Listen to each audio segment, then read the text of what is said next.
When I first learned about thematic instruction, I was upset that to find out that educators already knew about the importance of fun, meaningful, hands-on learning, and I felt ripped off. I wondered why I had to endure meaningless sit-down education and why it isn't mainstream already. So in 2006, I started Celebration Education. It was one class in a small town in Southern California. I was afraid that my friends and other educators in the public school system would be upset because I was being rebellious and doing these things that they don't do in schools and just trying to shake things up. But I was really surprised when I found out that they weren't upset, but instead they were jealous. They were like, that's why I became a teacher. I wanted to do those fun things with the kids. They liked what I was doing and they encouraged me. So with that, awesome. I'm moving forward. So, but yet by the third year of running Celebration Education, I was really frustrated. And let me tell you, I because I hired teachers, and these teachers, from our discussions and our training and everything, they understood the importance of the real world hands-on experiential learning. And so I was like, great. And then I set them to it. But then way too often, they ended up doing just the same old stuff that they're doing in regular schools. So I learned that I can't, even though they can say it, I couldn't necessarily trust that a teacher will do all those authentic things. I learned that what the teachers needed was more guidelines. They needed a path to run on. They needed more support. And so I started actually writing out and creating a system, including all the lesson plans that I literally gave to the teachers. And from that moment forward, the teachers were capable and able. They were running the real world hands-on experiential learning because I gave them the tools that they needed.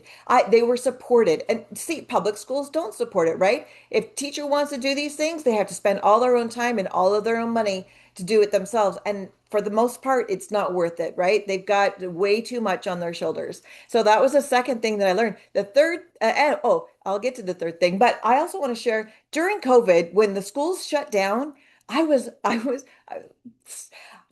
naive. I was excited because I thought, oh, this is wonderful. The children are actually going to be able to go outside and study dandelions. I was ignorant, right? Because that's my world. That's what we do. We learn from the real world as much as possible. But instead of opening the doors to children, children were shut down and the entire classroom was stuck into a computer screen. And my heart ached.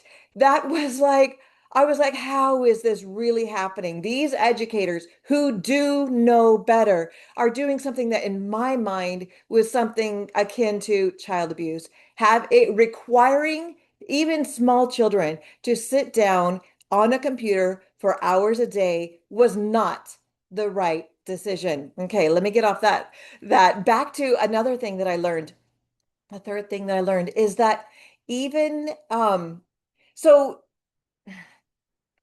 when I started Celebration Education, I had a lot of contempt toward the standards. I believe that standards hold kids back because it doesn't play to their strengths. They play to their weaknesses. We spend way too much time and money on the child's weaknesses, and the strengths go unnoticed and unappreciated. I could do a whole video on that, but so for all of these years, for the most part, I've never even looked at state standards and what was required. But from time to time, I would take a peek and I was like, this is demystified because the things that we did when I write out a full year's thematic instruction with all the school subjects integrated, we hit the standards. From time to time, there'd be some one or two things that we miss in a year's time. But you know what? I could just integrate those. Those would be easy to bring in as a special enrichment class or something of the sort. So I always thought that thematic learning is for the elite. Thematic learning is for people who are privileged to be involved in a program that addresses individuality and children and the way they actually learn. And that I thought that it would never happen in the public schools. But now with the help of AI that's helping to show me that what I'm doing hits the standards. Now I've got a whole new view on things, and I'm excited that even public school children can participate in a fun, thematic, project-based, real-world, hands-on, collaborative learning experience and make that forefront. It's not what you do after all the hard work is done. It's what you do because so that the children be interested and get involved in the hard stuff. The hard stuff is what they get to do because they're excited to learn. They want to know more. They want to be involved. They want to work on the projects. There's so much more to learning than sitting at desks quietly, raising your hands, read, regurgitate, regret. That time is over. Okay, so this is why I'm upset now, because in the 20 years that I've been running Celebration Education,